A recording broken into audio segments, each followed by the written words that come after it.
सभापति जी, मैं आपके माध्यम से उत्तर प्रदेश के 18 लाख से ज़्यादा और देश के कई करोड़ संविदा कर्मियों की समस्याओं को आपके बीच रखना चाहता हूं। सभापति जी, संविदा कर्मियों की नौकरी की असुरक्षा, वेतन की कमी, नियमित लाभ नहीं मिलने से बहुत, सभापति महोदय, मैं समझता हूं समाज में सबसे परेशान, उपेक्षित, निरीह हैं। सभापति जी, आशा बहुओं को केवल 2,000 रुपये मिल रहे हैं, रोजगार सेवकों को केवल 8,850, शिक्षा मित्रों को केवल 10,000, आंगनवाड़ी को केवल 5,000, सहायकों को केवल 2,700 और अनुदेशकों को केवल 8700, पंचायत शाखा को केवल 5,000, रसोइयों को केवल 2,000। सभापति महोदय, ये है उनकी मानदेय।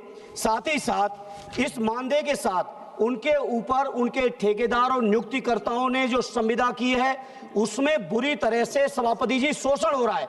सभापति जी सुन लीजिए, बहुत गंभीर मामला है और देश के अंदर सेवाओं में सबसे आगे हैं।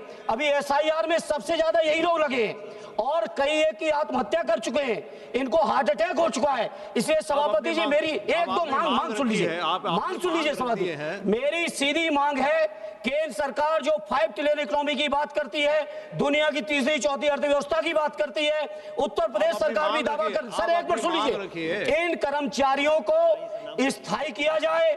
स्थायी कर्मियों की जो सुविधाएं हैं, सेवाएं हैं, स्वास्थ्य लाभ है, बीमा,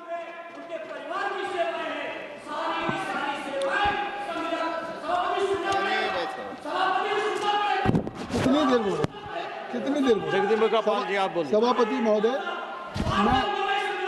मैं आप बोल चुके ना, आप बोल चुके, आपकी मांग आ गई,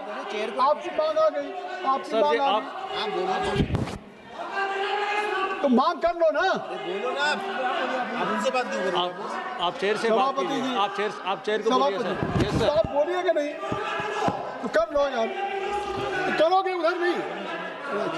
हम आपको मौका देंगे, आप बैठिएगा। आप 30 सेकंड में आप डिमांड रखिए, आप अपना डिमांड एक महीने में SIR कराएंगे, उनको सुविधाएं नहीं देंगे, ये सभापति जी बर्दाश्त नहीं कर पाएंगे। इसलिए उनको स्थायी करिए, उनको सारी की सारी जो सेवा शर्तें हैं वो शर्तें दीजिए। ये सर।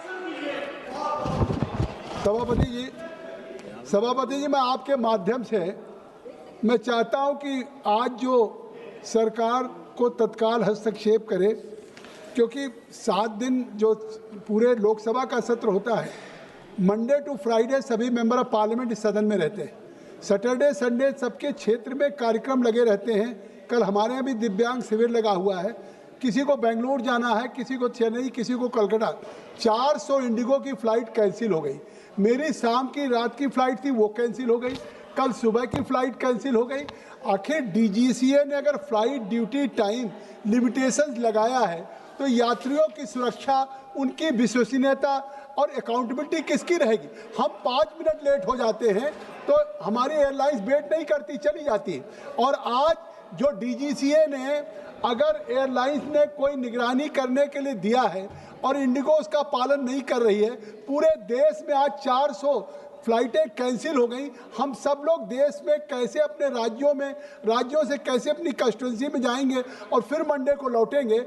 इस स्थिति को सामान्य किया जाए। एक असामान्य स्थिति में सरकार से मैं मांग करता हूं आपके माध्यम से कि इसमें हस्तक्षेप करके तत्काल जो DGCA ने, नागरिक उड्डयन मंत्रालय ने किया है, कि उसका रियल टाइम हो और पैसेंजर फ्रेमवर्क हो, और ये हम लोगों के लिए जो उनके टिकट कैंसिल हो उसका अल्टरनेट अरेंजमेंट हो या उसका रिफंड हो, उसका होटल हो। तो ये इतना गंभीर समस्या पूरे सदन का है, जगदम्बिका पाल का नहीं है।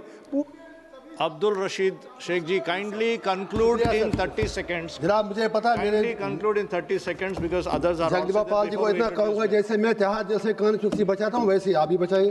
तो मुझे यह कहना था, मेरी सर ये गुजारिश है कि जम्मू कश्मीर में हज़ारों truck driver, tipper driver, tractor